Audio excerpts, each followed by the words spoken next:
How many years ang working with you? Assuming. Not only in works with me.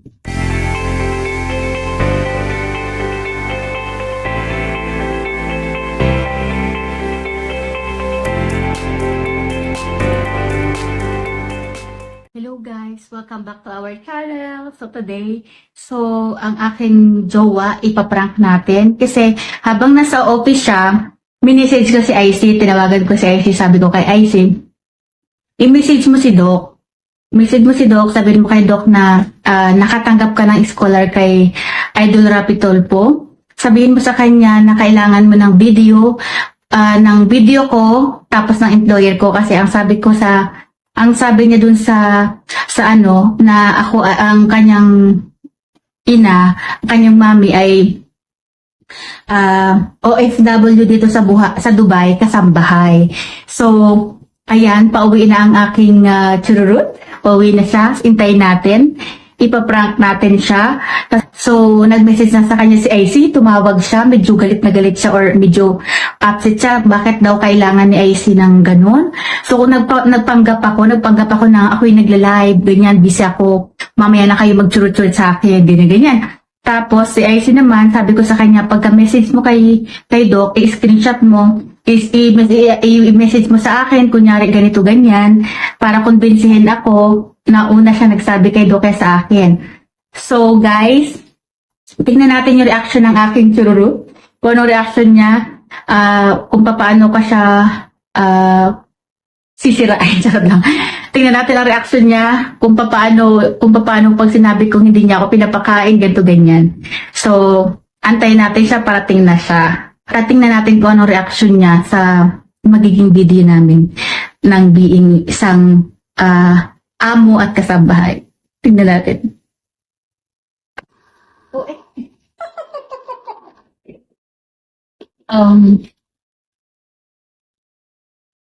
Let's start na.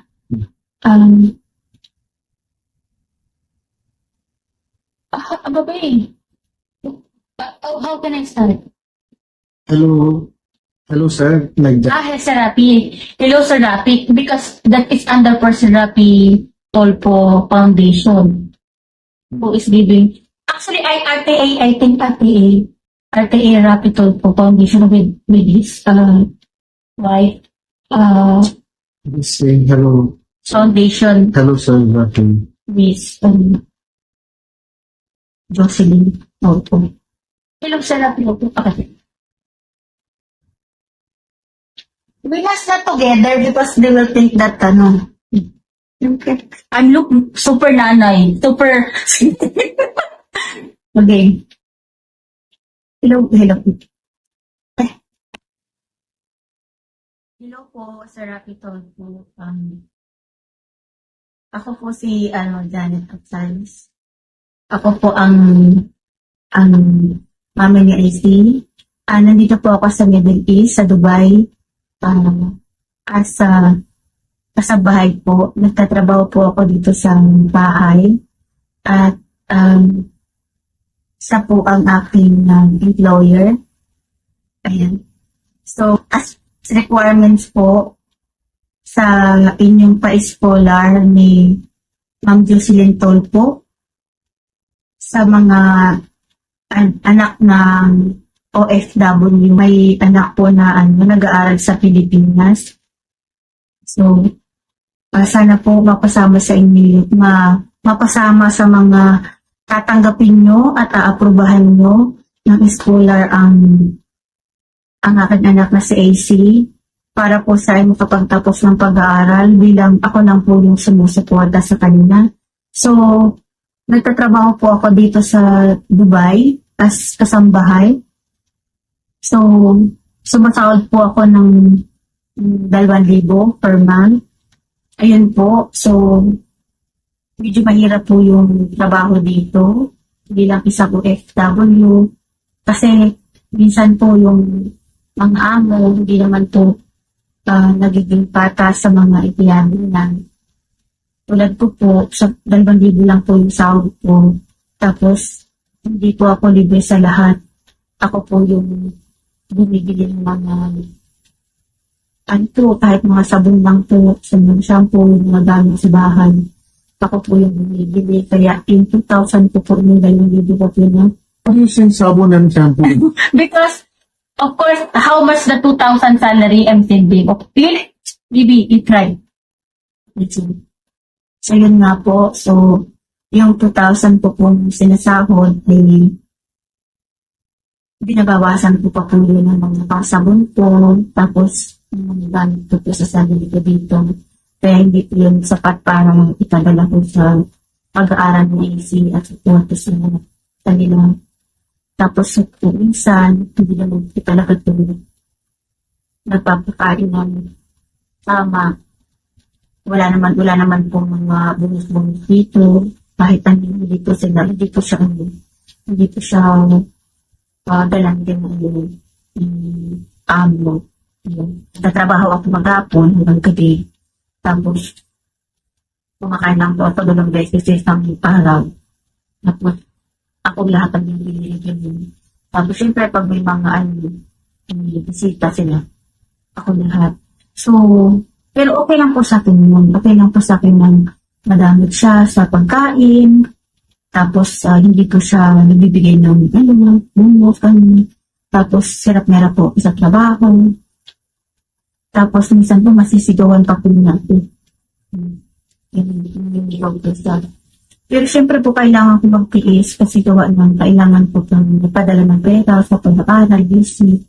Kaya po, kailangan po pagsagaan po ng ganitong buhay. Kaya po, kung mamarapatin po niyo sana, ay isa po sa makuha bilang scholar, si Rapitol po ni Ma'am Jocelyn sa inyong foundation. Dahil ako naman po ay OFW at ako po lang naninig sa inyong wanted sa radyo, tsaka ay din po tayo LC. Kaya po siguro sa isa ay nag-apply ng scholar sa inyo kasi sobrang albino po tayo. So, nagkataon lang po talaga sir na andito po ako sa BDS tapos ako po ay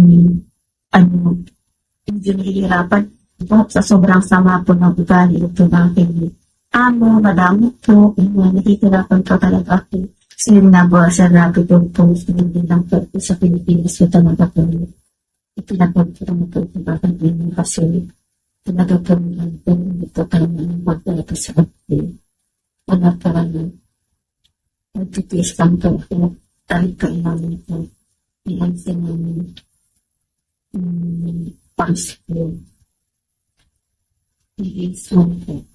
Pinakasunod tapos natin sana ka ay piliin niyo sila. Dahil sila bilang inyong Diyos sa lito po, bilang inyong scholar ni Ma'am Jocelyn Tunto para po pag po si NCL katapos na kami pag-aalig ako may nakapagdala sa Pilipinas at pinipagsa po ako nag-isa ng because is nagpalawin sa talas ng tuloy.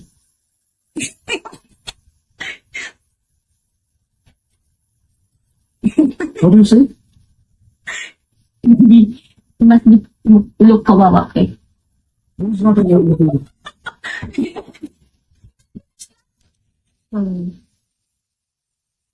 Okay, I will say Tagalog so that you don't understand.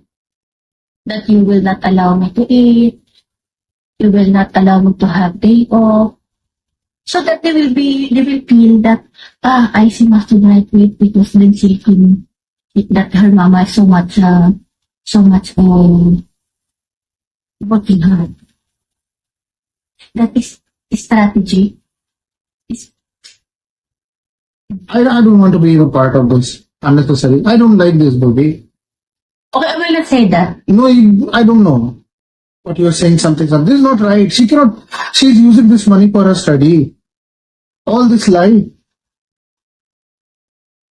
Okay, I will not say this like Sir Rapito to please choose her for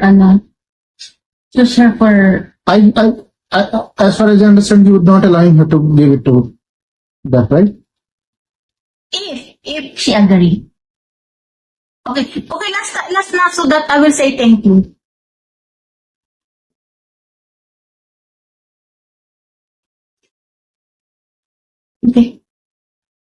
the face of employer is not like that. Rafi Tolpo is really respectable. So my face should be happy that you were saying something blah blah blah about that, right? No, I just say that you don't allow me to eat, to give me everything I need to pay, even for Wi-Fi, I need to pay. I'm not at all in this favor to give to IC. First thing. Really, I'm not in a favor. Maybe, okay. I really not in a favor. We'll finish now, okay? Okay. So, maybe please, your face become okay. It will give this in at all po. You will not give this in Tolpo. Sige po po, we'll give this, okay? Okay, we will not, but at least we have ready if I see. Before I give IC, I will show you so that you understand that I'm not saying anything. Why you cannot really support? It is not support. It is cheating and wrong.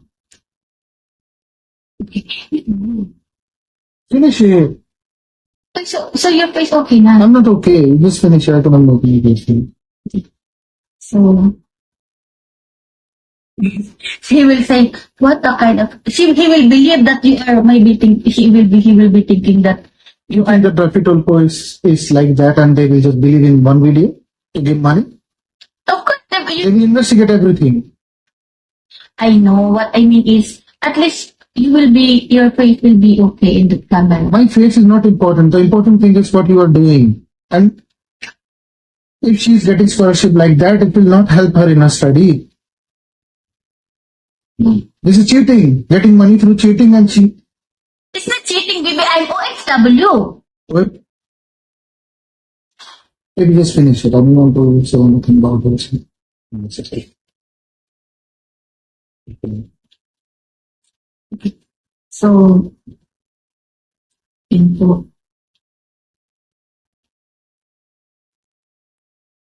Actually, sometimes, he is not giving me food, he is loving me.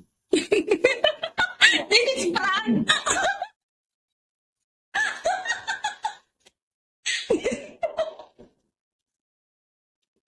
This is prank. I asked IC to message you that I want to prank Doc, but I want to prank that you receive what is this scholar that I will prank you that I'm his maid, I'm his what is this he is torturing me and everything like that. Then he said that, okay, but Rapi Tolpo, because Rapi Tolpo is my idol. So, I said, he knows Rapi Tolpo, that Rapi Tolpo, all Filipino people that are going to Rapi Tolpo asking him and everything. Then like that. It's a prank! My employer is, This was a prank? Like IC messaged me that is a prank? yeah. My... Please. It's a prank. You will put this? Upload this video? Okay. You guys are really things. I win!